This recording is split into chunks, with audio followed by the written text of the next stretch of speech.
എല്ലാവർക്കും പുതിയ വീഡിയോയിലേക്ക് സ്വാഗതം. ഇത് നമ്മുടെ നാട്ടിൽ പരക്കെ കാണപ്പെടുന്ന ഒരു ചെടിയാണ് കേട്ടോ, വെള്ളരിക്ക് അല്ലെങ്കിൽ എരിക്ക് എന്ന് നമ്മൾ പറയാറുണ്ട്. അപ്പം ഇതിൻ്റെ ചുവന്ന പൂക്കളുള്ളതിനെ ചിറ്റരിക്ക് എന്നാണ് പറയുന്നതെന്നാണ് കേട്ടിട്ടുള്ളത്.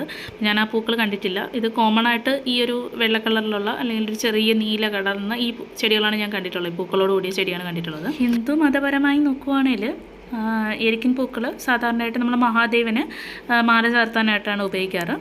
അല്ലാതെ തന്നെ ഒരുപാട് ഔഷധ യോഗ്യങ്ങളുള്ള ചെടിയാണ് എരിക്ക്. ഇപ്പോൾ ഇതിൻ്റെ വേരിന്മേലുള്ള തൊലി, കറ, ഇല, പൂവ് എല്ലാം പ്രധാനമായും ഔഷധ നിർമ്മാണത്തിന് ഉപയോഗിക്കുന്ന ഭാഗങ്ങളാണ്.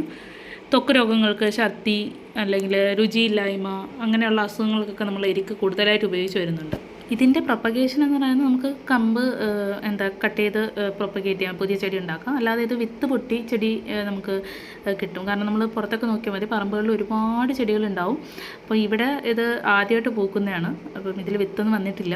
അപ്പം വിത്ത് വഴി പ്രൊപ്പഗേഷൻ ഉണ്ട്. അതുപോലെ തന്നെ ഇതിൻ്റെ കമ്പ് നമുക്ക് വെക്കാനായിട്ട് പറ്റും. ചില സ്ഥലങ്ങളിൽ നമ്മൾ പോയ കൂട്ടത്തോടെ നിൽക്കുന്ന കാണാൻ പറ്റും. നമുക്ക് അവിടെ നിന്നൊരു ചെറിയ തൈയൊക്കെ കൊണ്ടുവന്ന് വീട്ടിൽ വെച്ച് കഴിഞ്ഞാൽ ഇതുപോലെ നിറച്ച് പൂക്കുന്ന അല്ലെങ്കിൽ ഒരു ഇതുപോലത്തെ ചെടികൾ ഇഷ്ടമുള്ളവർക്ക് ഇത് വീട്ടിൽ നിർത്തി കഴിഞ്ഞാൽ വളരെ നല്ലതാണ്.